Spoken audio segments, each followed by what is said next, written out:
ಸ್ನೇಹಿತರೆ, ಇವತ್ತು ಪೈನಾಪಲ್ ಹಣ್ಣಿನಿಂದ ಸ್ಕಿನ್ ಅನ್ನ ಹೇಗೆ ಬ್ರೈಟ್ ಆಗಿ ಇರಿಸ್ಕೊಬಹುದು ಮತ್ತೆ ಯಂಗ್ ಆಗಿ ಕಾಣಿಸ್ಕೋಬಹುದು ಅನ್ನೋದನ್ನ ತೋರಿಸ್ಕೊಡ್ತೀನಿ. ನೀವು ನೋಡ್ತಾ ಇದ್ದೀರಾ ವಿಜಯ್ ಕರ್ನಾಟಕ, ನಾನು ನಿಮ್ಮ ಸಾರಿಕಾ. ಸ್ನೇಹಿತರೆ, ಇವತ್ತು ಪೈನಾಪಲ್ ಹಣ್ಣಿನ ರಸ ಬಳಸಿ ನಾವು ಹೇಗೆ ಚರ್ಮಕ್ಕೆ ನೈಸರ್ಗಿಕವಾಗಿ ಮನೇಲಿ ಪ್ಯಾಕ್ ತಯಾರಿಸ್ಕೊಬಹುದು ಅನ್ನೋದನ್ನ ತೋರಿಸ್ಕೊಡ್ತಾ ಇದ್ದೀನಿ. ಸೊ ಬನ್ನಿ ಇದನ್ನ ಹೇಗೆ ಮಾಡೋದು ಅಂತ ನೋಡೋಣ. ಸ್ನೇಹಿತರೆ, ಈ ಫೇಸ್ ಪ್ಯಾಕಿಗೆ ನಮಗೆ ಬೇಕಾಗಿರೋದು ಪೈನಾಪಲ್ಲು ಜೊತೆಗೆ ಮುಲ್ತಾನಿ ಮಿಟ್ಟಿ, ಆಮೇಲೆ ಜೇನುತುಪ್ಪ. ಮೊದಲು ಪೈನಾಪಲ್ನ ಚೆನ್ನಾಗಿ ಮಿಕ್ಸಿ ಮಾಡಿಬಿಟ್ಟು ರಸ ಮಾತ್ರ ತಗೊಳ್ಳೋಣ.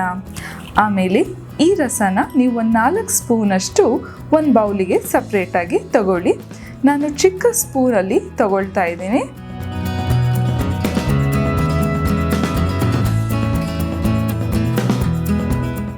ಸೊ 4 ಸ್ಪೂನಷ್ಟು ಬೇಕಾಗುತ್ತೆ.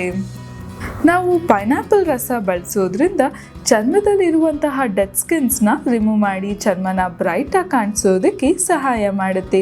ಚರ್ಮನ ಟೈಟನ್ ಆಗಿರಿಸುತ್ತೆ. ಇದರಲ್ಲಿ ವಿಟಮಿನ್ ಸಿ ಇರೋದ್ರಿಂದ ಚರ್ಮದ ಮೇಲ್ಗಡೆ ಇರುವ ಸುಕ್ಕನ್ನು ಕಮ್ಮಿ ಮಾಡುತ್ತೆ. ರಿಂಕಲ್ಸ್ನ ಕಮ್ಮಿ ಮಾಡಿ ಸ್ಮೂತಾಗಿಡಿಸೋದಕ್ಕೆ ಸಹಾಯ ಮಾಡುತ್ತೆ.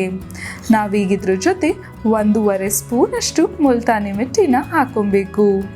ನಾವು ಮುಲ್ತಾನಿ ಮಿಟ್ಟಿ ಬಳಸೋದ್ರಿಂದ ಚರ್ಮದ ಕಾಂಪ್ಲೆಕ್ಷನ್ನ ಇಂಪ್ರೂವ್ ಮಾಡೋದಕ್ಕೆ ಸಹಾಯ ಮಾಡುತ್ತೆ. ಮೊಡವೆಗಳಿದ್ರೆ ಅದನ್ನು ಫೈಟ್ ಮಾಡಿ ರಿಂಕಲ್ಸ್ನ ಕಮ್ಮಿ ಮಾಡಲು ಸಹಾಯ ಮಾಡುತ್ತೆ. ಚರ್ಮದ ಮೇಲ್ಗಡೆ ಏನೇ ರ್ಯಾಷಸ್ ಇರ್ಬೋದು ಇಲ್ಲ ಅಲರ್ಜೀಸ್ ಇರ್ಬೋದು, ಅದನ್ನು ಕಮ್ಮಿ ಮಾಡಲು ಸಹಾಯ ಮಾಡುತ್ತೆ. ಈ 2 ಇಂಗ್ರೀಡಿಯೆಂಟು ಚೆನ್ನಾಗಿ ಮಿಕ್ಸ್ ಆದಮೇಲೆ 1/2 ಸ್ಪೂನಷ್ಟು ಜೇನುತುಪ್ಪನ ಹಾಕೊಳ್ಳೋಣ.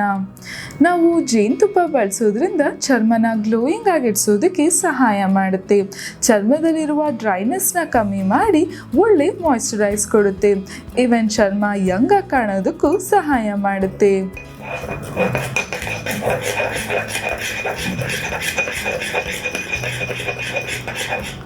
ಈ ಎಲ್ಲ ಇಂಗ್ರೀಡಿಯೆಂಟು ಚೆನ್ನಾಗಿ ಮಿಕ್ಸ್ ಆದಮೇಲೆ ನಮ್ಮ ಪ್ಯಾಕು ರೆಡಿ ಆಯಿತು.